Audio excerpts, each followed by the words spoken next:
스타트업 그라인드 7월 세미나 이제 시작하도록 할 텐데요. 더우신데 이렇게 와주셔서 너무 감사드리고요. 저는 스타트업 그라인드 운영하고 있는 한국 엑셀러레이터 협회 임민지 선임 매니저라고 합니다. 인사드리겠습니다. 원래는 저희 공성현 사무국장님께서 오프닝을 잘 맡아주셨는데 지금 열심히 오고 계셔서 제가 먼저 소개를 드리고요. 오늘은 이렇게 한 30-40분 동안 엑센트리 벤처스 윤우근 이사회장님께서 강의를 해주실 거고, 그 다음 공성현 사무국장님과 대담회, 그 다음에 네트워킹 하는 순서로 해서 6시 반 정도 마치는 프로그램으로 오늘 진행할 예정이고요. 오늘 강의를 맡아주실 윤우근 의장님 앞으로 모시면서 이제 강의 시작하도록 하겠습니다. 의장님 모시도록 하겠습니다.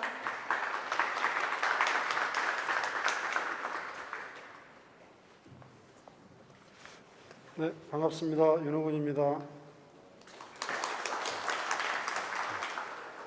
저는 엑센트리라는 회사를 이끌고 있습니다. 저희 회사는 런던, 그 다음에 미국, 그리고 한국에서는 지금 서울, 그 다음에 부산, 광주 이렇게 센터를 운영하고 있습니다. 저도 엑셀러레이터 협회 회원사이기도 한데요. 이렇게 영광스러운 자리에 스피커로 초대해 주셔서 다시 한번 협회 깊은 감사 말씀드리겠습니다. 저희는 런던 베이스로 시작한 엑셀러레이터이기도 하고요. 한국에서는 사모펀드와 그다음에 투자 기능을 강화한 그런 AC로서 지금 5년째 자리를 잡아가고 있습니다. 그래서 오늘은 간략하게 지금 팬데믹이 다 끝나가는 상황이고, 그런 상황에서 우리 스타트업 창업하신 분들, 하시려는 분들, 그런 분들이 해외 진출을 어떻게 해야 될지, 해외에서 어떻게 성공할 수 있을지, 그래서 궁극적으로 애기 유니콘을 지나서 유니콘으로 될 수 있는 방법이 어떻게 밟아가야 할지, 그리고 혹시 궁금하신 게 계시다면 제가 아는 지식의 범위 안에서, 경험의 범위 안에서 말씀을 드리고자 합니다. 먼저 저희 회사 소개니까요, 간단하게 넘어가도록 하겠습니다.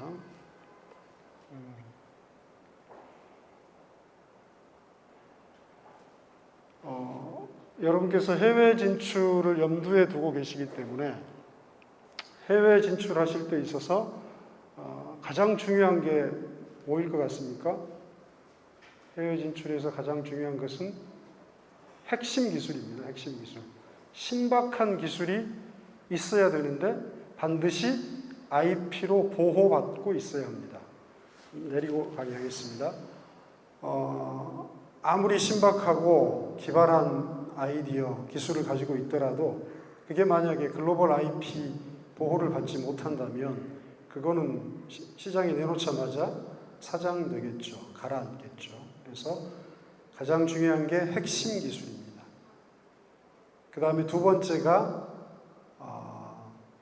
그것을 전 세계를 다니면서 홍보해줄 홍보맨이 필요합니다.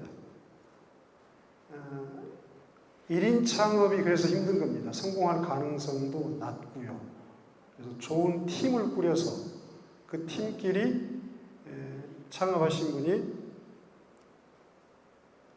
자기의 에쿼티도 좀 나누고 모든 미래를 함께 나누고 그런 팀을 꾸려서 반드시 한 사람의 홍보 전문가가 필요합니다. 그래서 지금 이제 코로나 끝나가니까 전 세계를 다니면서 그 기술을 홍보할 수 있는, 자랑할 수 있는, 필요로 할 것 같은 모든 곳에 돌아다니게 만들어야 됩니다.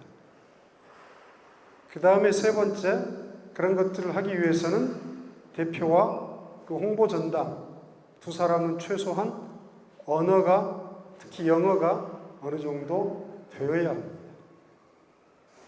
그 다음에 네 번째가 필요한 게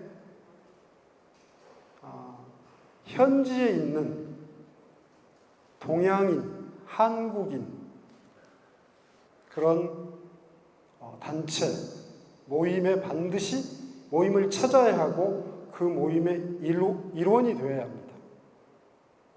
아무리 이 세 가지를 다 갖췄다 하더라도 제가 런던 카나리 워프에 갔는데 아는 사람이 없어요. 한 명 정도, 한두 명, 저희 엑센트리 팀원들 두세 명 있습니다. 그래가지고는 절대 그곳에서 랜딩할 수가 없죠. 가셔서 그곳에 있는 네트워킹, 한국 사람 네트워킹 속으로 들어가야 되고 동양 사람 네트워킹 속으로 들어가야 합니다. 뭐 더 잘 아시겠지만 학연, 지연, 혈연 서양으로 갈수록 더 강합니다. 그래서 한국인, 동양인 반기지 않습니다. 그래서 초창기에는 그런 한국인 네트워킹, 동양인 네트워킹에 스며들어야 됩니다. 이런 것들이 기본입니다. 그런 다음에 내가 사업을 시작해야 됩니다. 그러려면 뭐가 필요하냐면 우리 한국의 해외 진출 지원 프로그램을 반드시 타야 합니다. 지금 언제나 정부는 우리 민간보다 한 두세 발짝 느리죠. 그래서 그 지원책이 만족할 수는 없습니다. 하지만 이전 정부, 그 다음에 이번 윤 대통령 정권에서도 해외 진출 스타트업에 대한 지원책은 굉장히 많이 만들어내고 있고 굉장히 고도화되고 있습니다. 그래서 그 지원책을 반드시 타고 들어가야 됩니다. 그렇지 않으면 성공하기가 힘듭니다. 그래서 무역협회, 코트라, 중소벤처기업부의 스타트업 포럼인가요? 그런 거 있죠. 그 다음에 산업은행, 이런 곳들에 반드시 프로그램을 타고 들어가셔야 됩니다. 그러면 성공 가능성이 조금 더 높아집니다. 그래서 그 다음 이제 필요한 것들이, 이런 것들이죠. 현지에 있는 AC, LLC, VC들과 미드업하고 관련 산업 CEO들과 미드업하고 그 다음에 IB 담당자들과 미팅을 주선해주고 하는 기관들을 만나야겠죠.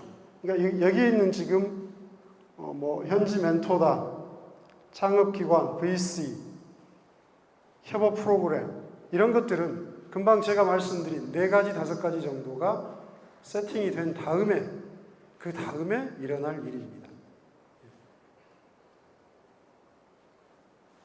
그리고요, 저희 회사 얘기니까요 넘어가겠습니다. 참고로 저희가 코로나 전에 수행했던 프로그램을 간단히 말씀드리면 2017년에 세계 회사를 저희가 런던에서 멘토링 투자 IR을 했고요. 그 다음에 18년에 역시 6개 회사 런던 레벨 39에서 저희가 멘토링 투자 IR 해서 2군데가 투자를 받았습니다. 그 다음에 19년 3월에는 유주와 온상이라는 우리나라 회사 2군데를 런던에 데려가서 3개월 동안 투자 IR을 했고 그 중에 유주라는 곳은 저 덕분인지는 모르겠습니다만은 지금은 동남아, 유럽의 수주를 굉장히 많이 하고 있습니다. 특수 건설 회사입니다. 지금 기업 가치가 저희가 투자할 때 100억 정도 됐는데요. 지금 한 2천억 정도, 20배 정도 올랐습니다. 그리고 한 번은 고 이스트 프로그램을 18년, 19년 2번 했는데요. 이건 해외 기업이 저희 부산센터로 와서 저희가 한국 기업들하고 콜라보를 했던 내용입니다. 이런 지금 프로그램들은 저런 회사들은 아까 말씀드린 그런 4가지, 5가지의 기본적인 셋업이 된 다음에 진행된 프로그램입니다. 그러니까 여러분 혹시 해외 진출을 꿈꾸고 계신다면 아까 말씀드린 그런 것들을 갖추는 시간을 가졌으면 좋겠습니다. 저희 자랑 같지만 일단 저희가 런던에서 스케일업 했던 회사들입니다. 특히 데이터 스위프트 같은 경우는 유니콘 있죠. 유니콘 등극을 했고요. 그 다음에 에토로 역시 유니콘 등극을 했고요. 그 다음에 시즈 마찬가지입니다. 유니콘으로 성공을 했고요. 그 다음에 피런도 마찬가지고요. 그 다음에 디지털 섀도우 이런 것들. 그 다음에 또 몇 곳은 전부 다 상장을 한 것도 있습니다. 그래서 이런 기업들은 최소한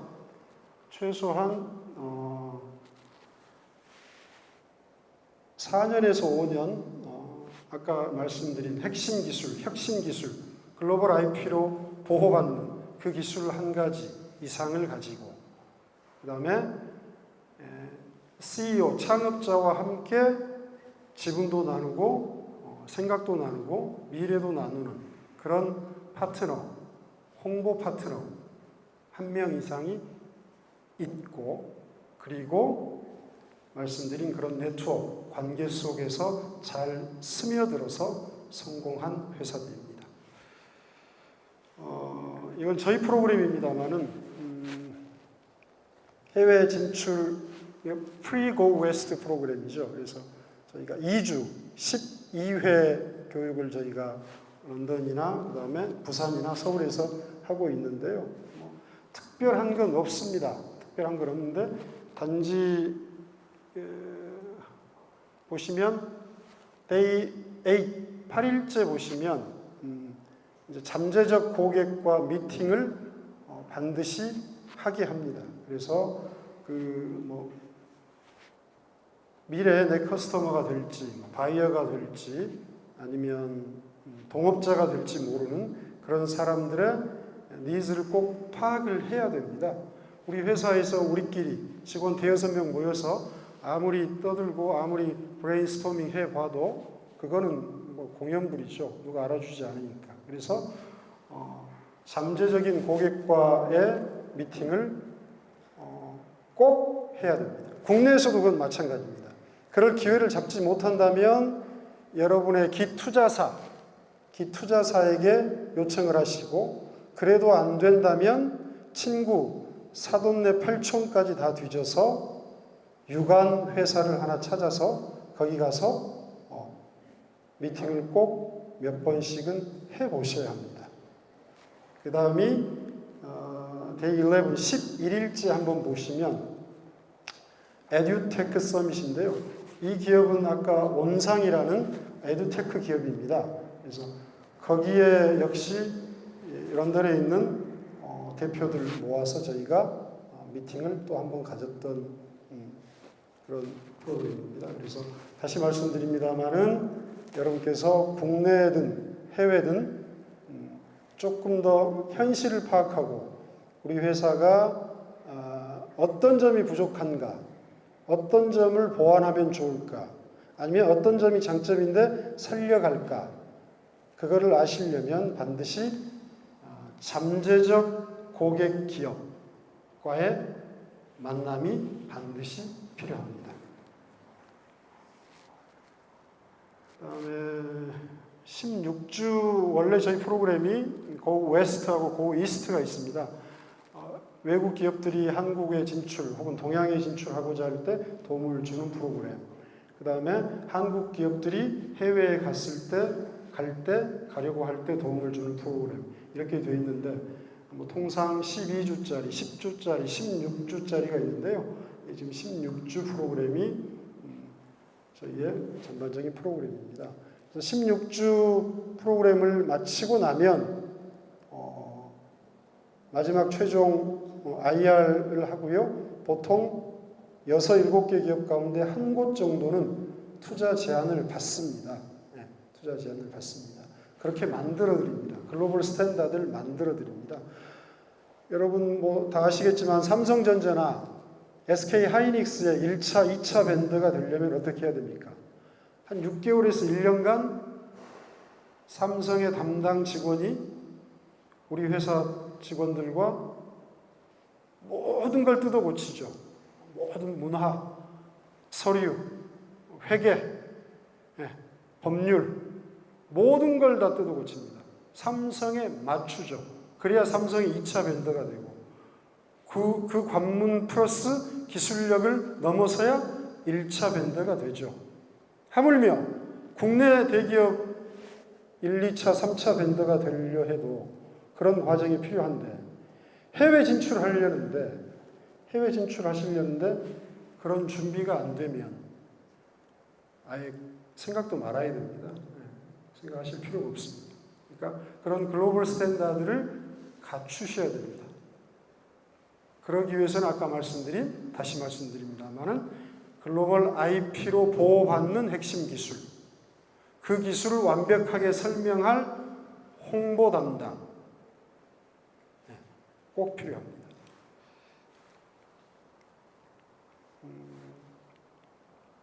그래서 저희 프로그램은 16주 대략적으로 말씀드리면 세그멘테이션 프로파일링이 있고요. 그 다음에 밸류 프로포지션, 그 다음에 경쟁력, 그 다음에 커스텀 어퀴지션, 비즈니스 모델링 다 비슷비슷합니다. 비슷비슷한데 이제 요즘 국내 많은 A씨들이 저희가 이 자료를 한 5년 전에 한번 공개했는데 비슷하게 좀 따라하고 있긴 하더라고요. 그래서 이 프로그램대로 이수를 해서 성공한 아까 말씀드린 그 기업들 저희가 유니콘으로 등극시킨 기업들이 그래도 꽤 되니까요.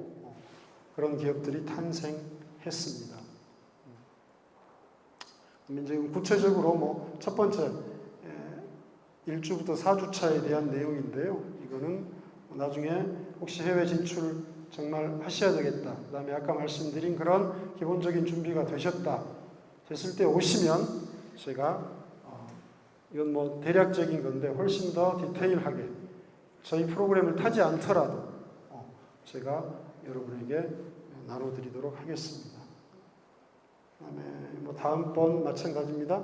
다음 5주 6주차 프로그램 내용이고요. 7주차 이렇게 쭉 다 되어 있습니다. 8, 9, 10, 11, 12. 그 다음에 이제 가장 중요한 게 맨 마지막에 보시면 파트너십 앤 프로젝트 미팅입니다. 아까 말씀드렸습니다만 똑같은 내용입니다.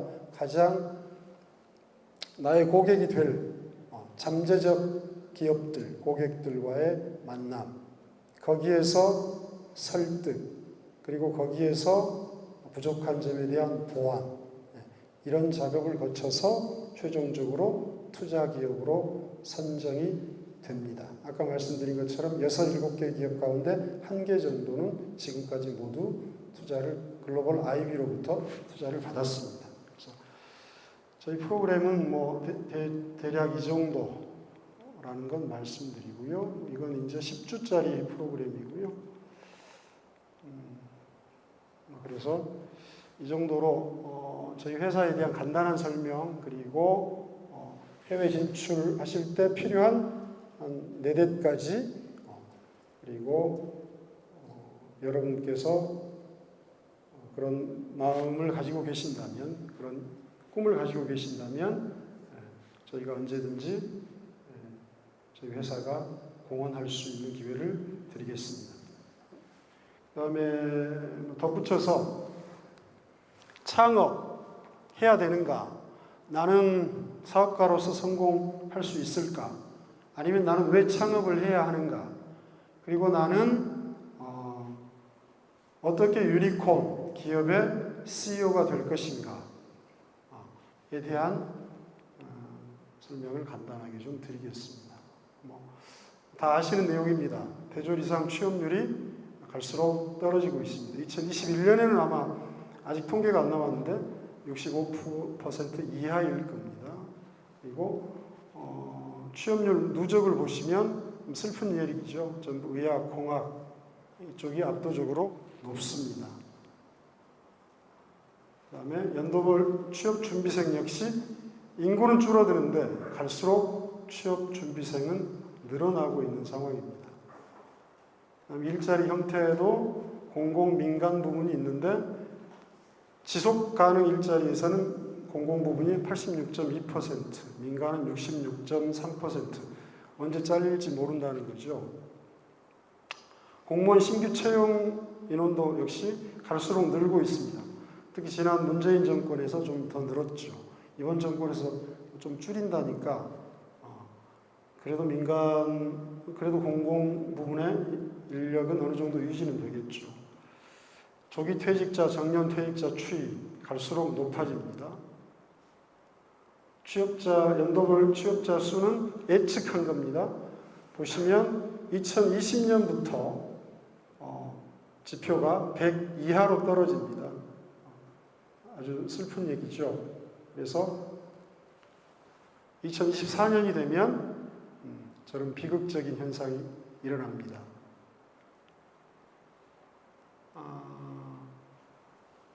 단계별 규모, 구조적 문제 보시면 다 아시는 얘기입니다. 저출산, 고령화, 노동시장 이중구조, 양질의 일자리 부족, 다 아시는 내용들이죠. 그래서 내가 취업이 안 되니까 돌파구로 정부 지원 사업이 많으니까 한 2년 적당히 한 월급 좀 빼먹자.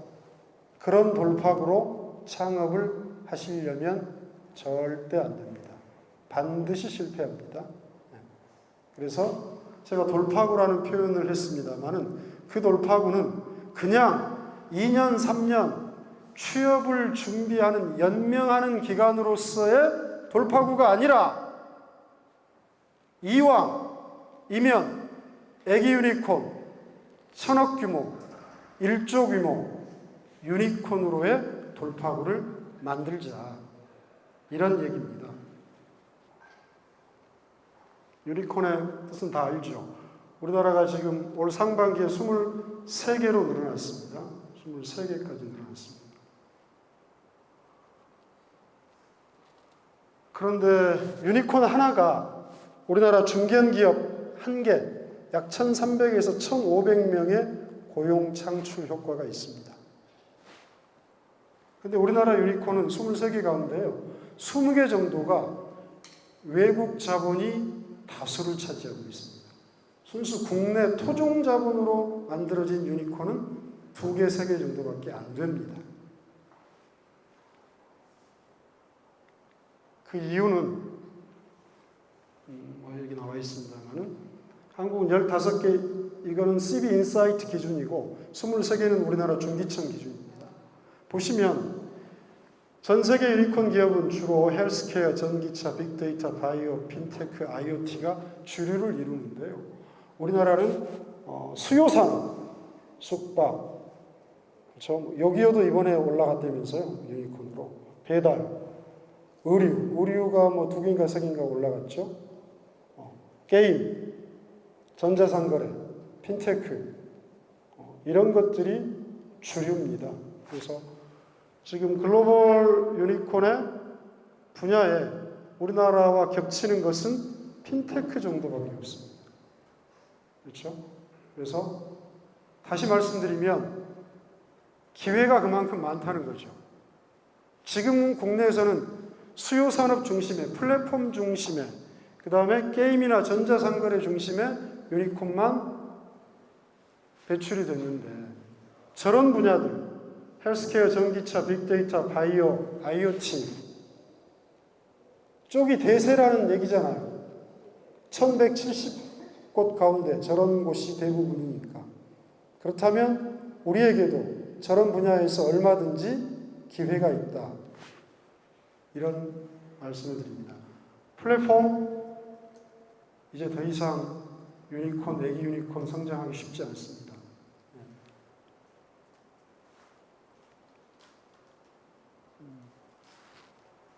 2019년 통계이긴 합니다만은 벤처 스타트업이 76만 명 고용했습니다. 5대 기업이 75만 명밖에 고용하지 못했습니다. 스타트업, 벤처 기업이 대한민국의 미래이기도 합니다. 그리고 그런 여러분께서 소명의식을 가지고 창업을 하셔야 됩니다. 사회에 기여하겠다. 고용을 늘리겠다. 그리고 질을 높이겠다. 삶의 질을 높여주겠다. 근데 창업 생태계는 저희 나라가 거의 꼴찌 수준입니다.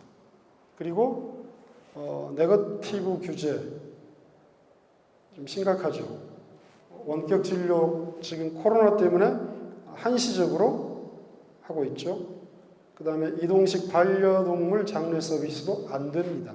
타다도 불법이었죠. 하다못해 여러분 맥주, 술 배달이 안 되죠. 음식에서. 음식과 함께 주문해야 되죠. 그냥 술만 주문하면 우리나라는 안 되게 돼 있습니다. 이게 뭐 말이 안 되잖아요. 아니 생맥주 한잔 하고 싶은데 안주는 집에 있는데 충분히 새벽 1시에 편의점 나가기는 뭐하고 거기 생맥주가 없으니까 또 그런데 그러려면 반드시 음식을 시켜야 됩니다. 이런 지경입니다. 그 다음에 규제 적용을 분석해 봤는데요. 한국 규제사업 저촉 기준이 저 정도입니다. 2017년, 19년 13개, 13개인데 44개, 18개, 43개, 69개. 저쪽은 아예 불가능합니다. 그 다음에 가운데는 제한적으로 가능하고요. 아래 정도 가능합니다. 그러니까 해외 기업들은 저렇게 전부 다 가능한데 우리나라 기준으로 하면 위에 53%가 불가능하거나 제한적으로 가능하게 규제가 아직도 심하게 돼 있죠. 창업 생태계 부분은 나중에 다시 말씀드리겠습니다. 한국과 미국의 창업 생태계 비교하면 미국은 저런 사이클이 굉장히 잘 돼 있죠. 근데 우리나라는 서울, 그나마 여러분은 행운이죠. 수도권에 있으니까. 판교까지는 그렇죠. 우리 대한민국의 이점을 그대로 가져가죠. 그리고 좀 떨어져서 카이스트를 중심으로 한 대전. 그 다음에 제2도시 부산만 가도 썰렁합니다. 하다못해 부산대, 부경대, 그 명문 국립대들이 신입생도 못 채우고 있죠. 광주 더 말할 나위도 없고요. 자, 그럼 우리 창업 환경은 어떤가? 여기서 창업을 하고 계신 분들, 사업을 하고 계신 분들, 경험해 보신 분들이 계실지 모르겠습니다. 대기업의 기술 탈취가 굉장히 심합니다. 경험해 보신 분은 아실 거예요. 저희가 투자한 회사 중에 이름을 얘기하겠습니다. 텐덤이라는 에듀테크 기업이 있는데요. 그 기업이 진학사와 협업을 하려다가 모든 기술을 다 뺏기고 고사 위기까지 갔습니다. 다행히 약간 비틀어서 다른 사업으로 지금 진행을 해서 지금 시리즈 B 투자를 하반기에 받을 정도로 승승장구하고 있는데요. 아주 운이 좋았죠. 정말 운이 좋았죠. 보시다시피 중소기업 회수율이 84%, 대기업은 0.2%.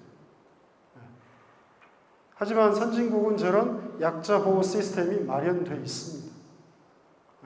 한국은 변리사 12명이 2,000건, 3,000건씩 처리하는 이게 되겠습니까? 아무튼 좀 슬픈 현실이다. 마찬가지 창의적 인재를 구하고 교육하라 했는데 참 힘든 얘기죠. 자, 그래서 저희는 지금 정부에도 요청 드렸고 이전 정부에도 요청 드렸는데 주도권을 좀 정부에서 잡지 말고 중기 벤처부에서 꽉 잡고 있잖아요. 민간에게 좀 주도권을 넘겨라.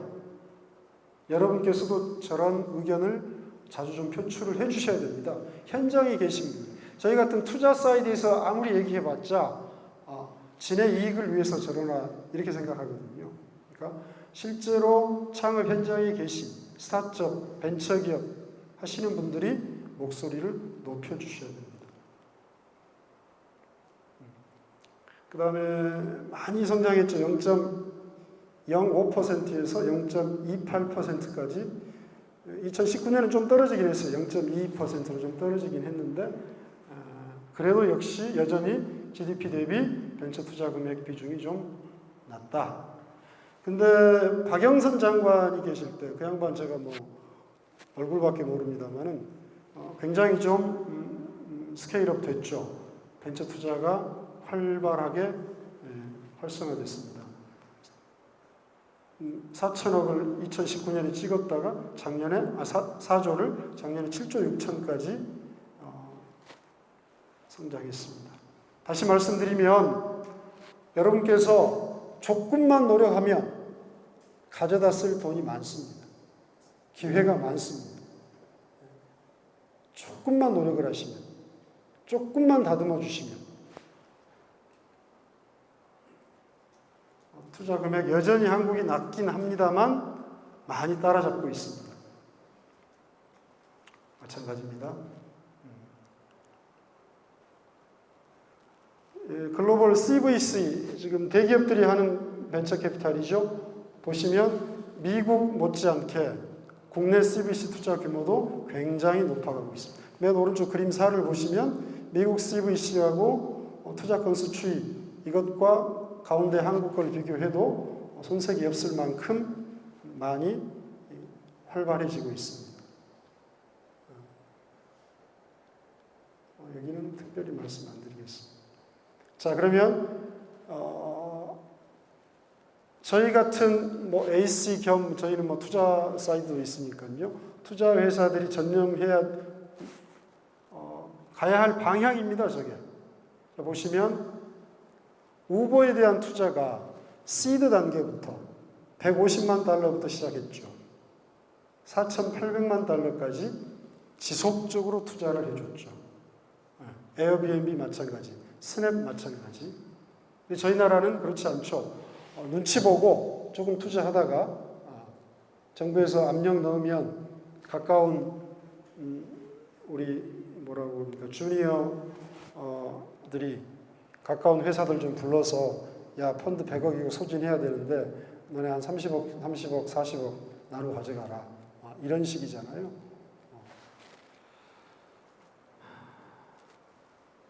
그다음에 세콰이어 에어비앤비 투자 에이시 한번 볼게요. 저기 60만 달러부터 시작했습니다. 저렇게까지 갔죠. 수천 배를 키웠잖아요.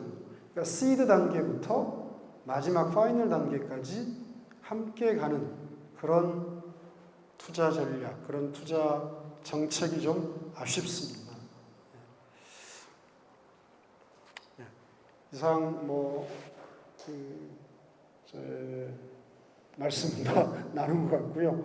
다시 말씀드립니다만은 해외 진출을 하기 위해서는 아까 몇 가지 준비할 것. 근데 그게 비단 해외 진출을 위해서만이 아니라 국내에서 여러분께서 스타트업이 성공하시려면 꼭 필요한 내용들입니다. 그래서 여러분께 좀 두서없이 제가 공사무국장님이 이메일로 요청을 드려주셔서 제가 생각나는 대로 좀 몇 차 만들어서 말씀드렸습니다. 이상으로 제 짧은 좀 부족한 강연은 마치고 다음 Q&A가 있나요? 어떻게 되나요? 네, Q&A. 혹시 궁금하신 거 있으면 제가 몇 마디 받도록 하겠습니다. 감사합니다. 네, 저희가 그 사전에 저희 접수 받을 때 질문들도 몇 개 받기도 했고, 그리고 오늘 또 발표 내용을 보니까 또 궁금한 게 있어서 몇 가지 좀 이야기 나누면서 이렇게 해보도록 하겠습니다. 네. 이장님, 마곡은 처음이시죠? 예, 처음입니다. 여기가 아무래도 이제 R&D 센터, 대기업 R&D 센터도 있고, 마곡 창업 허브에서도 이 테크 스타트업들 많이 또 입주하고 있어서 오픈 이노베이션이나 글로벌 관점에서 굉장히 관심들이 많은 것 같습니다. 제가 이제 엑센트리 모실 때도 아무래도 엑센트리가 처음 이렇게 한국에 이름을 올릴 때부터 글로벌 엑셀러레이터라고 하는 키워드로 이제 등장을 하셔서 굉장히 궁금했습니다. 예. 특히 이제 엑센트리 런던이 뭘 하는 곳일까? 네. 거기서 또 의장님은 또 어떤 역할을 하고 계실까? 궁금했는데 거기에 대해서 좀 더 부연해서 또 설명해 주실 게 있으실까요? 이제 엑센트리 런던은 여러분 아시겠지만 그 캐머런 총리가 2010년에 테크시티 프로젝트를 발표하면서 약간 슬럼가를 도시화시키는 도시 재생 사업의 일환으로 카나리 워프라는 지역에 금융 그다음에 스타트업 디스트릭을 만듭니다. 그래서 거기에 소재해 있고요. 그곳에 레벨 39이라는 세계에서 가장 큰 회사 이름이기도 하고 건물 이름이기도 하고 그다음에 엑셀러레이터 이름이기도 하고 근데 그 레벨 39에 저희가 지금은 이제 AC가 2개가 더 들어와 있습니다만은 저희가 단독 엑셀러레이터로 참여해서 2015년부터 거기서 저희가 활동을 했고요. 그래서 몇 곳에 아까 말씀드린 소개해드렸던 유니콘 기업을 포함해서 몇 개 기업은 리스트 캐나다나 호주에 저희가 상장도 했고 그런 모델을 한국에는 그때는 좀 생소해서 2017년 말에 이제 본사를 한국으로 옮기고 그래서 2018년에 이제 부산에 부산센터 오픈을 하게 되었습니다. 그러니까 런던은 지금은 이제 글로벌 엑셀러레이터 센터로 남아 있고요. 지금 코로나 때문에 한 2년 정도 셧다운 됐죠. 그래서 다음 달에 가서 다시 일을 열심히 할 생각입니다. 네. 그럼 영국에 있는 센터는 나름 이를 보육과 성장을 지원할 수 있는 그런 기능을 갖춘 센터. 예, 영국에서는 이제 에이스 역할만, 투자 파트는 한국에서 하고요. 오히려 그 글로벌 진출의 투자 연계 작업은 그럼 현지의 투자 파트너사들과 같이 하는 형태. 저희는 전부 본원 투자로만 하고 있습니다. 본계정으로만 예, 투자. 본계적으로만 한국의 자본을. 예, 그렇습니다. 근데 이게 되게 신기한 거긴 한데요. 이게 그 본계정이니까 가능할 수도 있긴 한데 한국에 있는 기업이 글로벌로 진출할 때 그 투자에 대한 행위가 되게 좀 제한적이긴 그렇죠, 하잖아요. 그렇죠. 그또 외투 자본의 이런 제한 조건들 때문에 이렇게 돈이 오고 가는 게 까다로울 텐데 엑센트리만의 이 외국 진출 기업에 대한 투자 방식이 있을까요? 그건 기업 비밀입니다.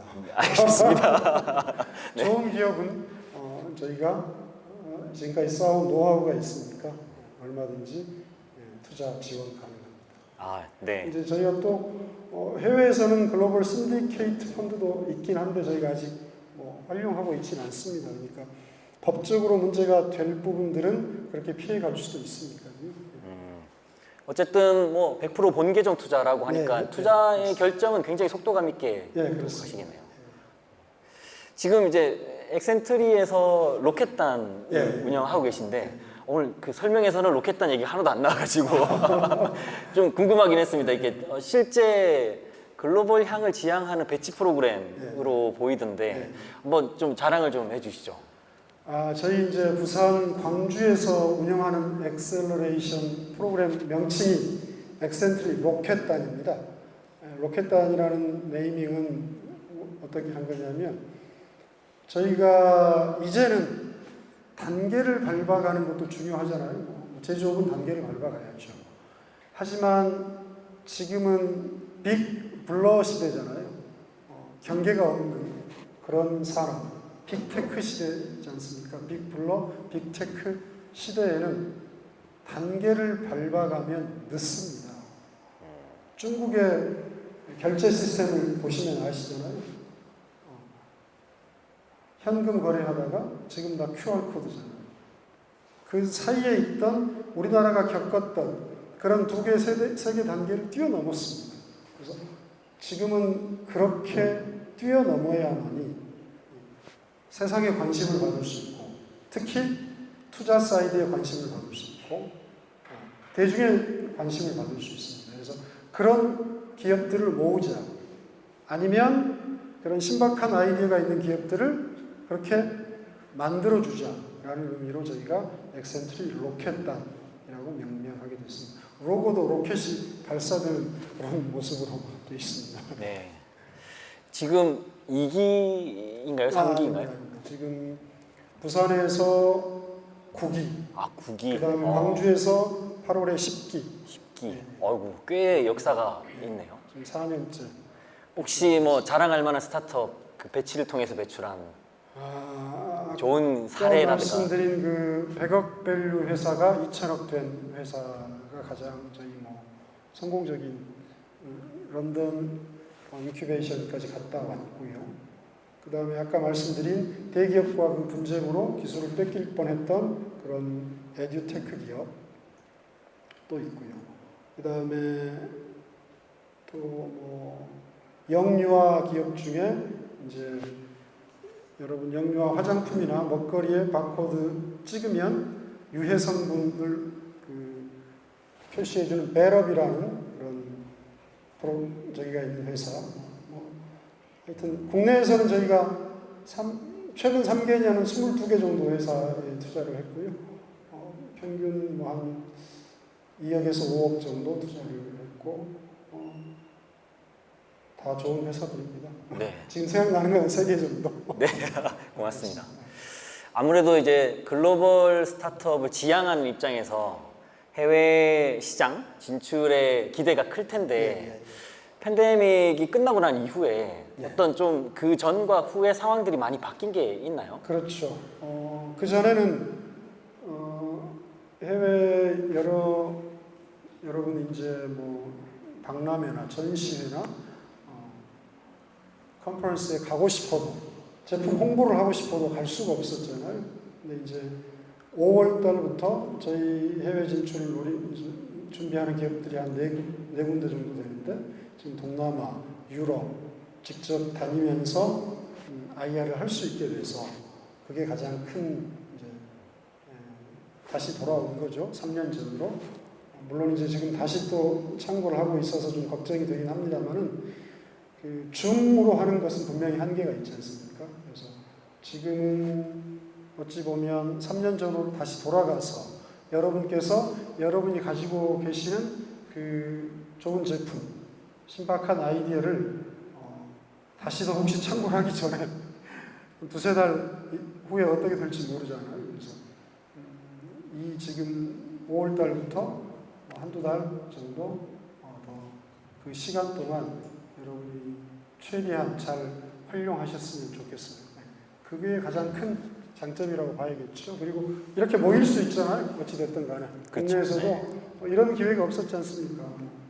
근데 이렇게 모일 수 있고 서로 이렇게 의견을 교환할 수 있고 아이디어를 나눌 수 있고 정보를 교환할 수 있고 이게 굉장히 큰 장점이니까 그런 점에서 스타트업 하시는 분들한테는 지금 엔데믹이 기회다. 다시 한 번의 기회다. 그리고 또 하나가 아까 말씀드린 것처럼 2019년부터 스타트업 벤처기업에 대한 자금이 감당할 수 없을 만큼 쏟아지고 있습니다. 그래서 열심히 발품 팔러 돌아다니면서 투자 설명하시고 그다음에 지원사 공모하시고 그럴 수 있는 기회라고 생각합니다. 근데 글로벌을 준비하는 스타트업의 입장에서 봤을 때 이렇게 현지에서 글로벌을 바라보는 관점과 글로벌에 가서 거기서 그 생태계에서 부딪히는 관점이 다를 수 있는데 글로벌을 도전하는 스타트업 입장에서는 어떻게 하는 게 제일 좋을까요? 그냥 가야 되는 게 정답 아닌가요, 사실? 아까 말씀드렸는데 그냥 가서는 그건 뭐 백전백패죠. 반드시 국내 해외 진출, 국내 기관에서 하는 해외 진출 프로그램을 타고 가야 그나마 랜딩하기가 쉽습니다. 그나마. 그리고 가셔서 아까 말씀드린 한국인 네트워크, 동양인 네트워크에 합류하셔야 됩니다. 그리고 만나더라도 VC들을 만나지 마시고 엔젤 투자자나 그다음에 LLC나 엑셀러레이터를 만나셔야 됩니다. VC들은 그냥 한번 자기들 의무감 때문에 만나는 거지 여러분에게 일도 도움이 안 됩니다. 그건 국내에서도 마찬가지입니다. 국내에서도 VC 심사역들은 큰 도움이 안 됩니다. 물론 이제 막내 심사역 정도 아름아름으로 좀 친해졌다. 그러면 좀 도움이 될 수 있습니다만은 해외 가시더라도 아까 말씀드린 국내 프로그램을 타라. 물론 여러분이 기대했던 것에 비하면 굉장히 부족한 건 사실입니다. 하지만 그렇게 하는 게 좋고요. 한 가지 더 추가하자면 해외 진출을 하시려면요. 반드시 국내 법인과 동시에 만들어야 됩니다. 해외에다만 법인을 덜컥 만들면 안 됩니다. 한국 법인을 만들어서 국내에도 아니면 뭐 어떤 코옥을 한다거나 뭐 지분 공유를 한다거나 해외 기업과 이런 형태가 돼야지 해외에만 달랑 법인 설립해가지고는 성공 가능성이 그 나라의 지원을 받기도 굉장히 힘들고요. 일단 우리 프로그램을 타고 우리 사이드의 도움을 받고 그리고 그쪽에 동화되는 그런 전략을 쓰셔야 됩니다. 한번 보세요. 런던에 스타트업이 6만에서 7만 개가 있습니다. 그 중에 한 5만 5천 개 정도가 유럽인들입니다. 유럽인들이 파운더입니다. 나머지는 동양인들입니다. 그러면 어떻겠습니까, 여러분? 10분의 1 정도밖에 안 되는데 그 이하일 수도 있고요. 잘 안 끼워줍니다. 저희도 그렇잖아요. 좀 배타적이잖아요. 이방인에 대해서. 그리고 동화하는 데 시간이 걸리지 않습니까? 그러니까 그건 어쩔 수 없습니다. 감수하셔야 되고 거기에 스며들도록 노력을 하셔야 돼요. 사실상 이제 비즈니스의 관점에서 시장의 기회를 보고 이제 들어가야 된다는 거네요. 근데 이제 가장 힘든 게 한국에서 스타트업을 준비하거나 한국에서 그 시장의 기술을 개발한 입장에서 현지 시장과 맞지 않은 경우 피봇을 굉장히 좀 많이 하게 되잖아요. 근데 한국에서 도와주는 이런 글로벌 프로그램들이 피봇을 기다려줄 수 있을 만한 여유가 없는 프로그램이 대부분이어서 그래서 저는 이제 현지에 가서 부딪히면서 피봇을 해야 되는 거 아닌가 막 그런 고민들도 많이 하곤 했었거든요. 그러니까 이제 국내 프로그램들은 대부분 뭐 이렇게 말해서 찍힐지 모르겠는데 아니 뭐 괜찮아 시원하게 얘기해 주십시오.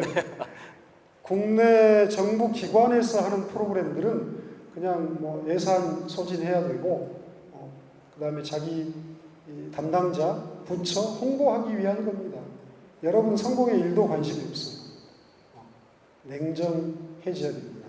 그냥 여러분께서도 그래 여행 한번 가자. 바람 좀 쏘이자. 어떻게 돌아가는지 좀 보자. 그 정도 생각 가지고 가셔야지 내가 산업은행에서 하는 이 프로그램을 탔으니까 이제 드디어 나는 드디어 내가 글로벌 기업인이 될 건가 될 수 있을 것인가 그런 기대는 크게 하지 마세요.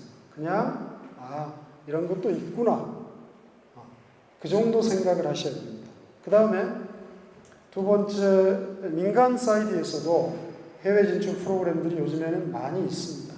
많이 있습니다만은 그곳들의 대부분 뭐 저희도 좀 포함될 수도 있습니다만 대부분은 그 기업이 정말 글로벌에서 성공할 것 같다라는 기업이 한 절반 정도 되고요. 그렇지 않고 역시 구색맞춤입니다. 구색맞춤. 그러니까 여러분께서 아까 말씀드린 정말 혁신적인 그런 제품, 아이디어가 없다면 글로벌 진출은 국내에서 충분히 준비하시고 그리고 제가 덧붙여 말씀드리고 싶은 것은 그런 걸 한번 가보는 것도 좋습니다만은 가기 전에 국내에서 해외 그 현지에 맞는 피봇까지 해줄 수 있는 프로그램들이 몇 개 있습니다. 한두 곳이 있습니다. 거기를 반드시 수료하시고 그리고 기관에서 하는 프로그램을 타고 가시면 조금 더 수월하게 적용할 수 있을 겁니다. 그렇게 기다려주는 곳들이 요즘에는 좀 생겨나고 있습니다. 그런 프로그램들이. 글로벌 진출이라는 걸 쉽게 도전하기도 어렵지만 가서 이제 성공하기도 굉장히 어렵다는 말씀 같아 보여서 이게 도전은 하고 싶지만 욕심내기 어려운 부분이 또 있긴 하겠네요. 그렇습니다. 엑셀러레이터 입장에서 어쨌든 좋은 기업 발굴해서 글로벌에 비즈니스를 할 수 있게끔 만들어주는 게 되게 중요할 것 같은데 어떤 것들을 주로 도와줍니까? 저희는 뭐 이제 그 기업의 특징에 따라 다르겠지만 첫 번째가 아까 말씀드린 것처럼 잠재 고객이 누구일까에 대한 고민을 깊게 합니다. 그리고 거기에 맞춰서 BM을 재설정하거나 고도화하는 그런 일을 가장 먼저 하고 있고요.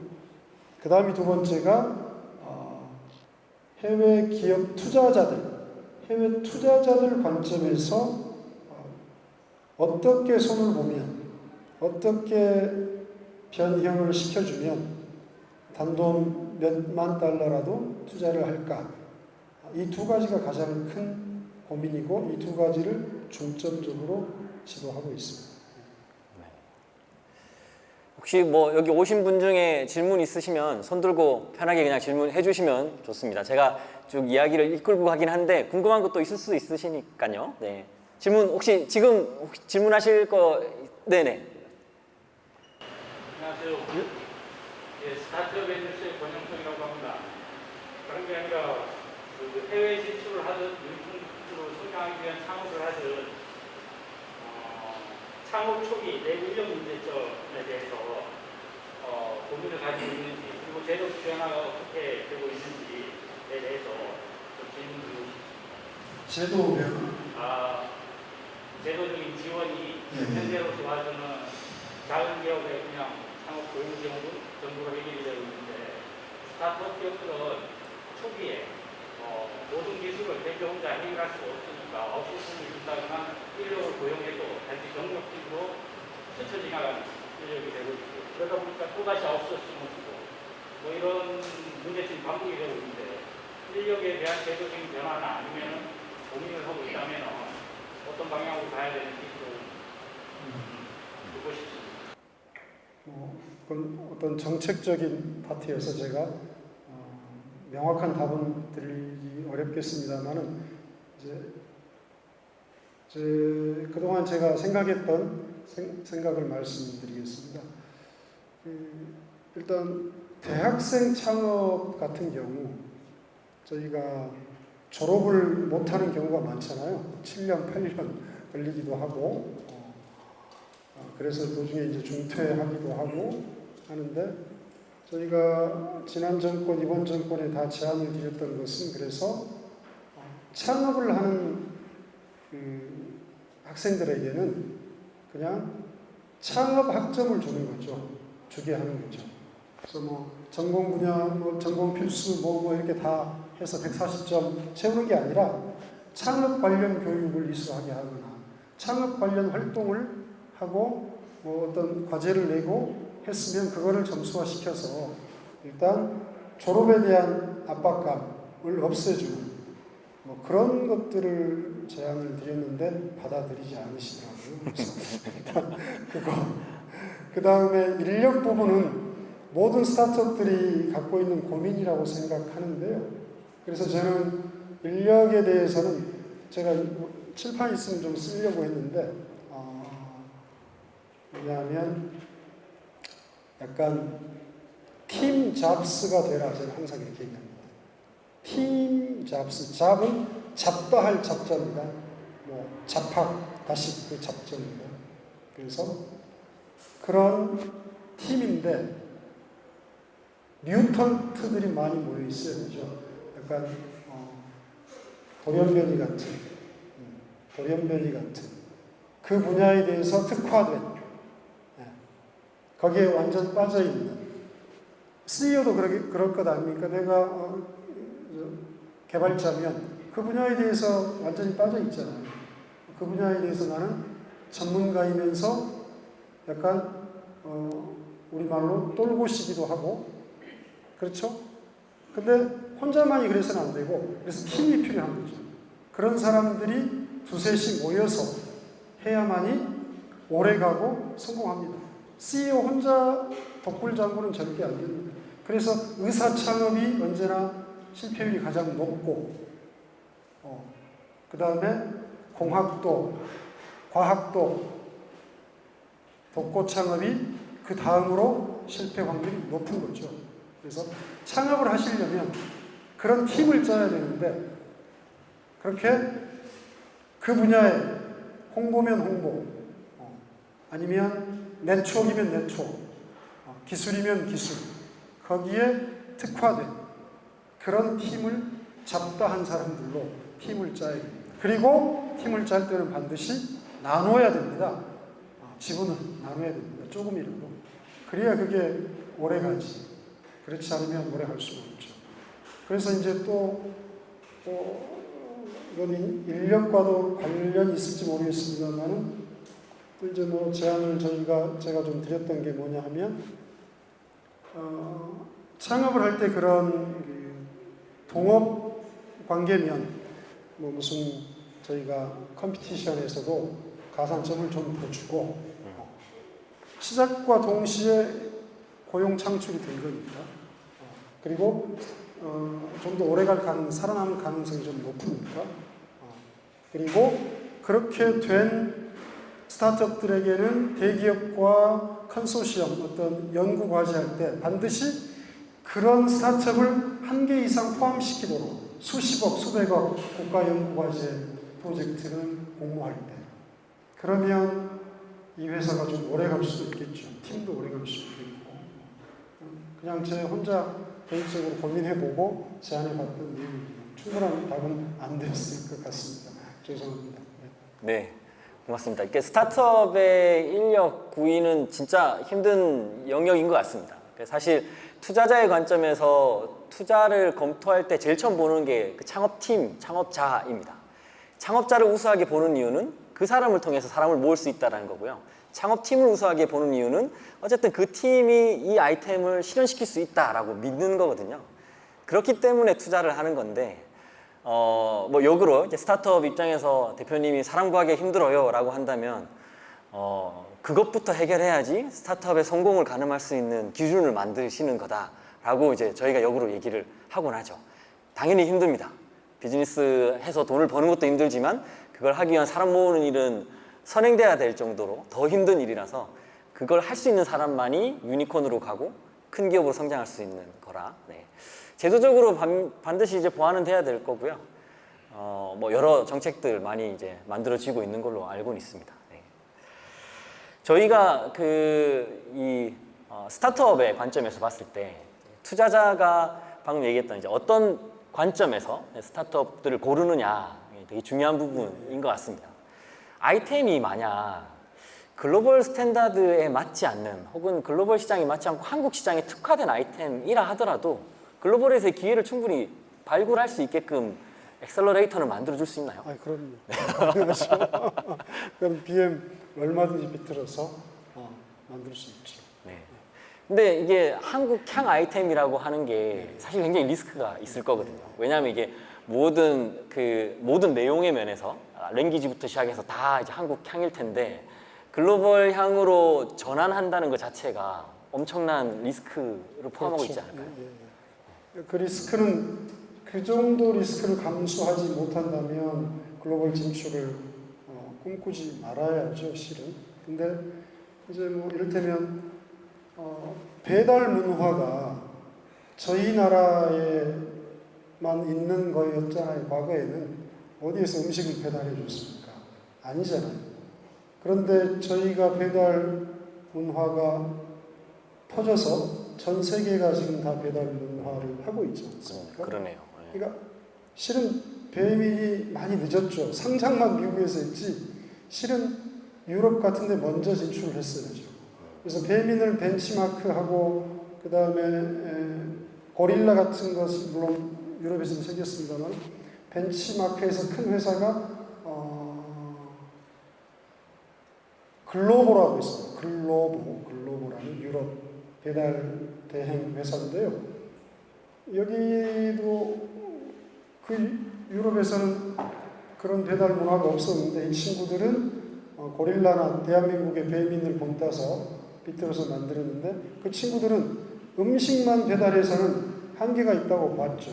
그래서 그 친구들은 꽃도 배달하고 약국에서 약도 사다 주고요. 그 다음에 농기구도 사다 줍니다. 시장도 봐줍니다. 그리고 그 친구들은 한국의 배달 문화의 특징, 한국의 배민이나 뭐 다른 것들이 성공한 이유는 시간을 점령했기 때문이지 않습니까? 20분 안에, 30분 안에. 근데 그 친구들은 반대로 갔어요. 우리는 그걸 배달하는데 다른 곳들은 고릴라 같은 경우도 30분인데 그 친구들은 1시간이에요. 그러니까 우리한테 시키든 말든 알아서 해라. 여유 있게 시키면 제대로 배달해 주마. 그리고 그 친구들은 자전거나 대중교통으로만 배달하거든요. 걷거나. 그래서 지금 엄청난 성공을 했죠. 그러니까 한국에서 배민이 나스닥에 상장한 것까지는 글로벌화 됐지만 실은 그 문화를 뿌리지 못했잖아요. 상장만 미국이 했죠. 왜? 한국에는 상장 요건이 안 되니까 한 거지. 그래서 글로벌 기업이 된 거지. 그 배민의 그 시스템을 해외에 뿌리지 못했습니다. 얼마든지 성공할 수 있었는데 그 사이드를 못 봤죠. 이거는 한국이나 될 거야 라고 착각을 한 거죠. 그래서 다시 말씀드립니다만 항공에만 특화된 산업이라는 건 이제 없습니다. 아까 말씀드렸듯이 빅블러 시대입니다. 산업 간 영역도 무너졌지만 이미 장벽이 무너졌지 않습니까? 그래서 아주 우리가 아마존 오지 아니라면 그 나라에 특화된 그 나라에서만 통할 수 있는 그런 산업군은 이제 별로 없다고 봅니다. 별로 없다고. 아까 그 설명하시면서 이렇게 창업팀이나 기업의 홍보 담당 얘기를 하셨는데 홍보 담당이 중요한 역할인가요? 그럼요. 홍보 담당이 중요해요. 왜냐하면 우리가 스타트업들의 CEO는 대부분 개발자입니다. 근데 그 사람이 회계도 하죠. 그 다음에 노무도 하죠. 대관도 하죠. 그 다음에 또 IR도 하죠. 투자 유치하러 다니잖아요. 그리고 또 홍보도 해야 됩니다. 우리 제품은 이렇습니다. 박람회에 있으면. 그런 것들 가운데, 지금 말씀드린 것들 가운데 가장 중요한 게 제품 개발에 전념하고 나머지 대관 업무는 전화를 하거나 밑에 어시스트가 쓸 수 있습니다. 하지만 홍보는 홍보 전문가가 아니면 전문 역량을 발휘하는데 차이가 너무 큽니다. 그래서 저는 반드시 저희 스타트업들한테는 제가 당신 말고 당신만큼 이 제품을 잘 아는 기술은 몰라. 설명을 할 수 있어야 돼요. 외워서라도. 그래서 전국을 돌아다닐 수 있어야 되고 코로나가 끝나면 글로벌리 돌아다닐 수 있는 사람이 필요해 라고 항상 얘기를 하고 그런 기업들은 조금 더 성과가 좋습니다. 사실 이제 기술 기반으로 출발한 스타트업들에게 기술 개발이 가장 중요한 대1 원칙인데 홍보 담당자를 미리부터 그렇게 뽑는 게 부담스러울 수 있는데 그게 그렇죠. 또 그만큼 초기에는 좀 부담스러울 수 있죠. 근데 이제 말씀드린 거는 내가 스케일업을 해야겠다. 해외 진출을 해야겠다. 아니면 지금은 내가 여기 마곡에서 서울에서 매출 한 10억 나오는데 전국적으로 좀 확산을 시켜야겠다 먼저. 그러려면 홍보 담당이 필요하다는 얘기입니다. 그러니까 물론 그 기술을 가장 잘하는 사람이 CEO고 본인이겠죠. 본인이 개발했으니까. 근데 또 이런 분들이 많아요. 한 절반 정도로 그런 것 같아요. 정말 잘 알아 내가. 내 개발자니까. 장단점을 너무 잘 알아. 그런데 설명을 못해. 투자 담당자, 정부 담당자한테 가서 설명을 잘 못해요. 무슨 정보만 그냥 막 갖다 내뿜어요. 정말 좋은 줄 알겠는데 무슨 말인지 모르겠어요. 정말 좋은 기술 같은데 당신 말대로 하면 이 양반 말은 다 된다는 거죠. 모든 분야에 다 적용할 수 있어. 그게 한계가 있고 그게 리스크가 됩니다. 스케일업 하기 위해서. 그래서 절제하고 설득력 있게 전달해 줄 수 있는 사람이 스케일업을 위해서는 반드시 필요하다. 네, 좋은 얘기인 것 같습니다. 사실 이제 기업을 홍보할 때 그냥 제품 좋습니다가 아니라 홍보 그 얘기를 듣는 대상을 생각하고 얘기할 수 있는 그런 사람이 이제 마케팅 전문가라고 얘기를 하는데 스타트업에게 관과할 수 없는 게 그런 부분이기도 한 것 같습니다. 네. 혹시 뭐 또 다른 질문 있으실까요? 저희 여기 멀리 마곡까지 이 중복의 날에 더위를 뚫고 오셨는데 궁금하신 사항. 네네.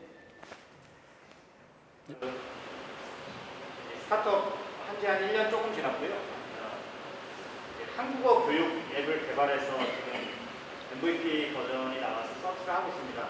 오늘 강의 내용하고 직접적으로 관련 있는 거는 아닌 것 같은데 이제 아까 훌륭한 팀 얘기도 하셨고 근데 팀을 모으다 보니까 지분이 이렇게 조금 분산이 돼 있어요. 근데 이제 국내 그 민간 이제 VC들하고 미팅을 하다 보면 지분이 분산되어 있는 거에 대해서 별로 그렇게 좋아하시질 않더라고요. 이제 해외 쪽의 투자의 분위기는 어떤지, 이게 이렇게 결격 사유가 심각한 건지, 그래서 뭔가 표면적으로라도 조금 지분의 어떤 그런 비율을 조정을 해야 되는 건지, 뭐 이런 것들이 조금 궁금해서 요즘에 그게 약간 좀 고민인 이슈이거든요. 답변을 좀 부탁드리겠습니다. 당연히 초기 스타트업들은 주로 이제 뭐 친구, 가족들에게 일단 시드를 받고 아니면 우리 대표님처럼 팀을 이루어서 좋은 분들을 모셔야 되니까 지분을 나눠준 거잖아요.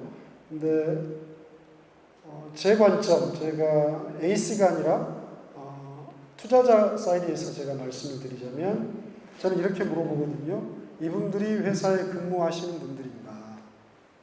회사의 그 코파운더인가? 아니면 단순한 엔젤인가를 여쭤봅니다. 그래서 그건 해외에서도 마찬가지. 제가 그건 해외에서 배운 내용입니다. 그래서 동업 코파운더다. 지금 일하고 있다. 그러면 굉장히 플러스가 됩니다. 특히 해외 사이드는 더 그렇고요.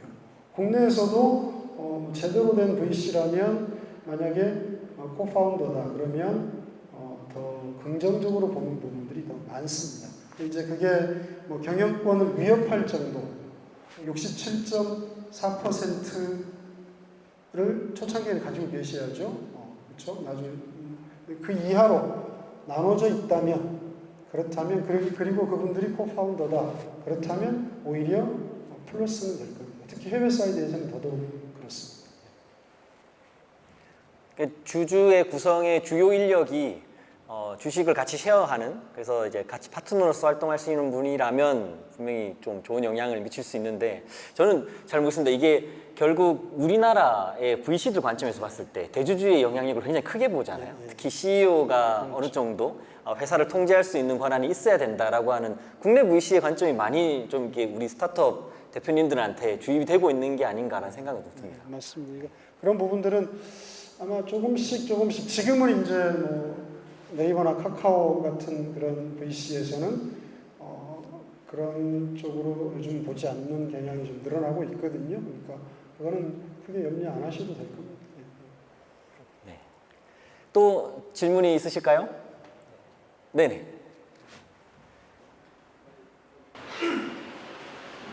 발표하신 것 중에 국내 유니콘과 해외 유니콘 비교하신 거지 않습니까? 네. 국내 유니콘은 주로 이제 소비 중심으로 이루어지고 있고 해외 같은 경우는 이제 헬스케어라든지 뭐 빅데이터 이런 쪽으로 말씀하셨는데요. 저희가 이제 지금 헬스케어 영역에 이제 들어가려고 준비 중에 있는데 보다 보니까 국내 헬스케어 사업도 보니까 정리가 나누는 게 있지만 좀 진입하기가 되게 좀 힘든데 그 중에 하나가 저희가 우리나라가 의료 접근성이 되게 좋다고 판단이 되거든요. 가까운 동네마다 의원이 있고 또 연계되어 있어서 의료보험 잘 돼 있고 그러다 보니 해외 성공했다고 이런 그 헬스케어 사업들이 과연 국내에서 통할까? 이제 그거에 대한 것이 궁금해서 AC 쪽에 전문 투자장에 계시니까 국내에서의 헬스케어 시장이 일반 스타트업들이 들어갈 수 있는 그러니까 의료기관이 아니라 그게 가능한지 또 거기서 성공 가능성이 있어 보이는지 의견 좀 예, 진입 장벽이 가장 국내 기준으로 가장 어려운 곳이 실은 의료, 헬스케어 분야인 건 맞습니다. 왜냐하면 기득권이 너무 공고해서 일례를 들면 스웨덴의 특허를 한 20개 가지고 있는 진단 기술입니다. 혈액으로 병을 진단하는 기술. 특허를 가지고 있는 기업을 저희가 아시는 분이 설득을 해서 한국으로 가져와서 한국에서 바이오 벤처 회사를 차렸습니다. 6년 됐고 6년간 쏟아부은 돈이 한 100억 되는데요. 100억 되는데 어떤 거냐면 식약처에서 규정이 없기 때문에 이거는 판매할 수 없습니다. 식약처에서 팔라는 게 아니면 못 팔잖아요, 우리나라는. 그래서 진입 장벽이 좀 높은 건 사실입니다. 그런데 그래서 이제 많이 비틀어 가는 게 의료재단을 설립해서 의료재단에 데이터를 의료재단에서 데이터를 받는 거죠.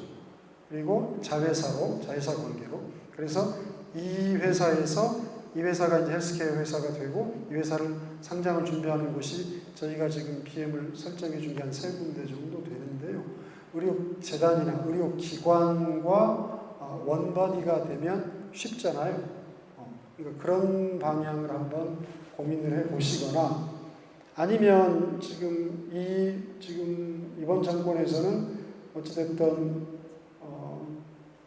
규제 완화가 올 내년에는 좀 혁신적으로 될 것 같습니다만은 그걸 기다리면서 사업을 하시라고는 말씀을 못 드리겠고 어쩔 수 없어요. 헬스케어 시장 지금 이제 의료 쪽하고 연관이 된 것 같으신데 말씀하신 거 보니까 피해갈 수 있는 방법을 찾는 수밖에 없습니다. 그리고 글로벌 의료기기 회사들이 가장 진출을 까다로워하는 나라도 대한민국입니다. 그래서 그런 분야에 대해서는 쉽지 않습니다만은 회피할 수 있는 방법은 몇 가지가 있습니다. 금방 말씀드린 것처럼. 그러니까 혹시 그런 쪽에 대해서 도움이 필요하시면 연락을 주시면 제가 저희 팀을 통해서 좋은 방향을 한번 만들어 보도록 하겠습니다. 그리고 국내 헬스케어 기업들 중에 아니면 해외 헬스케어 기업들이 국내에 진출하는 것도 불가피하다고 봅니다. 이제 2, 3년 안에는 문이 열릴 거고 그래서 국내에서 헬스케어 준비하시는 분들도 충분히 성공할 수 있는 그런 시장이 열리리라고 봅니다. 어떻게 보면 이제 국내 헬스케어 시장의 장점은 파일럿을 하기에 되게 좋은 것 같아요. 그러니까 소비자의 그런 의향을 알아보기에 워낙 그 의료에 대한 지식도 높고 그 의료 접근성을 비교할 수 있을 만한 여러 비교군이 많아서 제가 이제 헬스케어 스타트업들 뵈면 항상 얘기하는 게 한국 시장을 테스트하시고 글로벌 지향을 가져가야지만 한국의 규제가 완화되겠지라는 기다림을 조금 더 외롭지 않게 할 수 있지 않냐라고 생각합니다. 그 규제 샌드박스나 정책적으로 규제를 완화하겠다 얘기는 많이 하는데 설령 그게 완화되더라도 시장에 적용되기까지는 꽤 시간이 걸립니다. 그래서 완화되겠지라는 기대감으로 비즈니스를 준비하기에는 너무 리스크가 있다라고 말씀드리고 싶은 게 있습니다. 네, 그건 사실입니다. 그래서 이제 지금 원격 진료 같은 경우도 그래서 저희가 기술들을 가지고 계신 분들은 지금 러시아나 그다음에 러 연방 국가나 동남아 쪽으로 저희가 좀 많이 보내드리고 있습니다. 거기에서 지금의 가상 병원을 설립해서 할 수 있게 해드리고 있거든요. 그러니까 지금 당장은 좀 쉽지 않더라도 아니면 기기 쪽으로 먼저 좀 접근을 하셔도 하나의 방법일 수 있습니다. 그리고 기기 쪽. 네, 마지막 질문 하나 있으면 장내에서 하나 받고 오늘 이야기를 또 마무리할까 싶은데요. 혹시 뭐 마지막으로 질문 하나 던지실 분 있으실까요? 네. 네네네, 앉으세요. 해외 전화번호를 드리는 서비스를 하고 있거든요. 어플리케이션으로. 그래서 저희가 이제 일반적인 그냥 온라인망이 아니라 통신 서버망을 각 나라에 설치를 했습니다. 태국은 디텍이랑 베트남은 비엔텍, 미국이랑 캐나다는 AT&T, 그리고 중국은 차이나텔레콤 이렇게 조인을 해서 진행을 하고 있거든요. 영국 같은 경우는 기간 평균가가 따로 있을 수 있잖아요. 혹시 그런 쪼개나는 방법이나 아니면 지금 딱 들으셨을 때 저희 제품들은 저희는 되게 좋아요. 네, 그게 제일 문제인 것 같아요. 근데 저희끼리는 되게 으쌰으쌰하고 좋은데 이게 고객 확장 같은 경우는 굉장히 힘들고 이제 아무래도 국내 판매용이 아니라 저는 글로벌 계속 세계화를 하고 있거든요. 근데 실제로는 확장성이 좀 떨어지는 투자나 이런 부분 많이 들어가 있거든요. 혹시 들으셨을 때 두서없이 말씀드렸는데 평가할 수 있는 그런 평가를 받아본 적이 있는 것 같습니다. 그거를 주로 누가 쓸까요? 그 서비스를. 그거를 여쭤보고. 그러니까 누가 쓸 것 같아요? 저희 전화번호가 저희 카톡이나 이런 쪽으로는 온라인망이 잘 돼 있잖아요. 근데 온라인 환경이 안 맞다 보면은 카톡도 연결도 안 되고 보이스톡이나 뭐 잘로 같은 경우도 이제 끊김 현상이 있다는 말이에요. 근데 이제 저희 같은 경우는 번호를 직접 주다 보니까 제가 한국에서는 실제로 그 해외 노동자들 있죠. 우리나라에 이제 들어와 있는 한 200만 명 정도 된다고 합니다.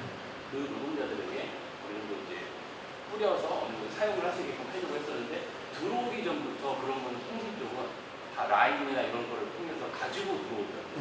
그래서 솔직히 저희 마케팅 부분도 그렇고 조금 여기서 좀 정체가 되는 상황이라 부분을 좀 여쭤보고 싶어요. 그러니까 제가 그래서 여쭤보는 거예요. 거기 쓸 사람들은 선진국에 나가 있는 개발도상국 근로자들 아니면 별로 쓸 일이 없을 것 같거든요.